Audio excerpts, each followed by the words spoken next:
نەهرۆ قادر ئەو هاوڵاتیەی شاری سلێمانیە کە هەموو ڕۆژێک چەندین سەعات بەسەر ئەبات لە نەخشاندن و ڕازاندنەوەی دیزاینی ناوەوەی مزگەوتێکی شارەکە.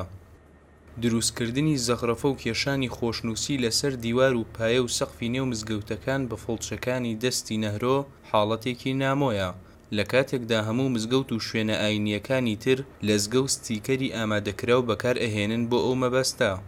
هونەر بریتیە لە ئارامکردنەوەی ڕۆحەکان و ئەم بابەتەش بابەتێکە خزمەت بەو جانبە ئەکات کە تۆ دیتە ناو ماڵی خواوە کە هەر شوێنی عیبادەتە، خۆی شوێنی عیبادەت و تەعەبودیە، بەڵام لەگەڵیشا شوێنێکە بۆ ئارامبوونەوەی ئینسان. باشە بۆ ئارامبوونەوەی ئینسان هونەری ژێکێکە لە پایە گرنگەکانی ئەم بوارە و ئیسلامیش زۆر پەری پێداوە. هیلاکبوونی ڕۆژانە و بەکارهێنانی وزەیەکی زۆر لەلایەن نەهرۆوە بۆ ئەم کارەی مانە و بایەخێکی گەورەی هەیە بۆی.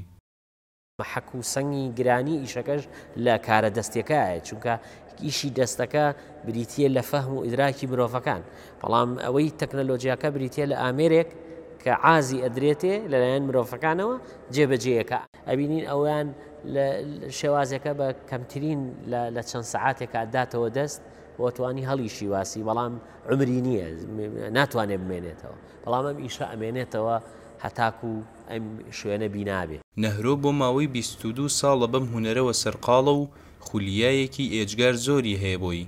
ئین الفنونە جنون، یعنی هونەر شێتیە، شێتی بە معنای ئەوەی کەوا تۆ کەسێک تاقە و توانایی نەبێ ناتوانێت بەردەوام بێ لەگەڵێ. ئەمەش حوسەڵە و تاقە و توانایەکی ئەوێت کەوا خۆشەویستی هونەرەکەیە و دڵخۆشبوونە بەوەی کەوا جارێکی تر تۆ زین و ئیحیای معالمێکەکەیتەوە. هونەری بیناسازی و زەخرەفە و خۆشنووسی ئەو هونەرانن کە شارستانی ئیسلامی لە ڕابردوودا گرنگی زۆری پێداوە. نەهرۆ ئەیەوێت لە ڕێی فڵچەکەی دەستیەوە دیسان ئەو هونەرە زیندوو بکاتەوە.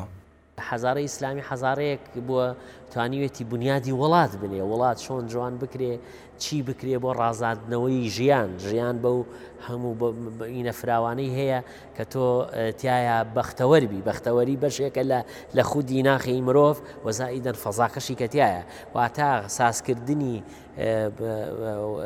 شوێن و کات بۆ مرۆڤەکان کە تایە بەختەوەر بن.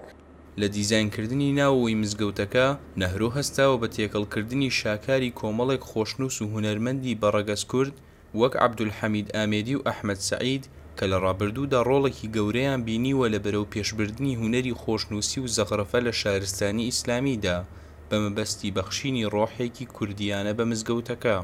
ڕێباز مەجید، دەنگی ئەمریکا، سلێمانی.